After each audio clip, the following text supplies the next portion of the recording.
1 Samuel chapter 30. It took David and his men 3 days to reach Ziklag. But while they had been away, the Amalekites had been raiding in the desert around there. They had attacked Ziklag, burned it to the ground, and had taken away the women and children. When David and his men came to Ziklag, they saw the burned-out ruins and learned that their families had been taken captive.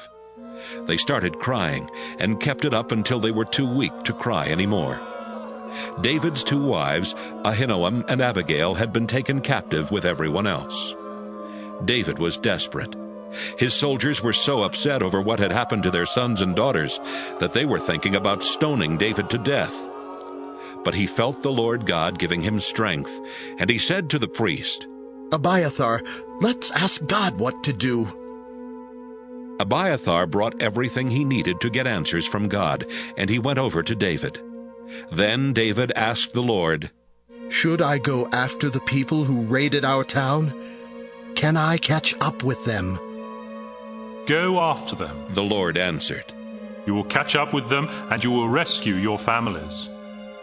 David led his 600 men to Besor Gorge, but 200 of them were too tired to go across. So they stayed behind while David and the other 400 men crossed the gorge. Some of David's men found an Egyptian out in a field and took him to David. They gave the Egyptian some bread, and he ate it. Then they gave him a drink of water, some dried figs, and 2 handfuls of raisins. This was the first time in 3 days he had tasted food or water. Now he felt much better. "Who is your master?" David asked. "And where do you come from?" "I'm from Egypt," the young man answered. "I'm the servant of an Amalekite, but he left me here 3 days ago because I was sick. We had attacked some towns in the desert where the Kerethites live, in the area that belongs to Judah, and in the desert where the Caleb clan lives.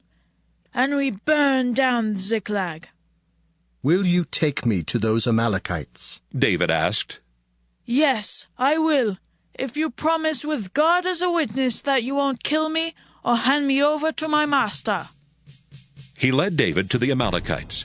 They were eating and drinking everywhere, celebrating because of what they had taken from Philistia and Judah. David attacked just before sunrise the next day and fought until sunset.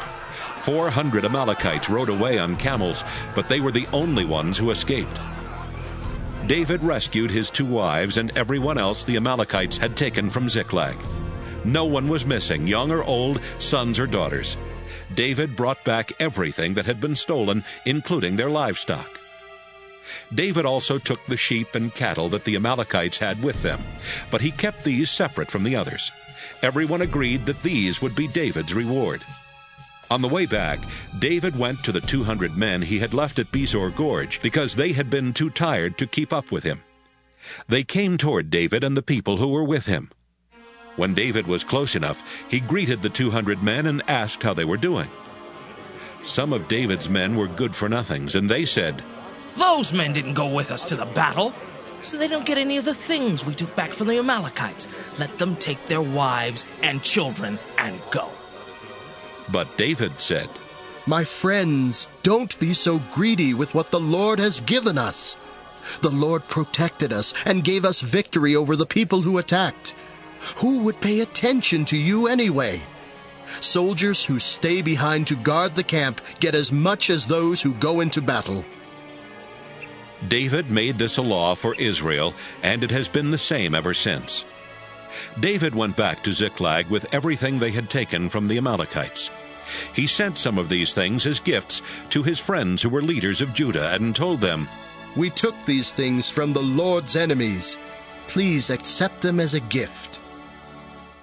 This is a list of the towns where David sent gifts: Bethel, Ramoth in the southern desert, Jatir, Aroer, Siphmoth, Eshtemoa, Rachel, the towns belonging to the Jerahmeelites and the Kenites, Hormah, Boration, Athek, and Hebron. He also sent gifts to the other towns where he and his men had traveled.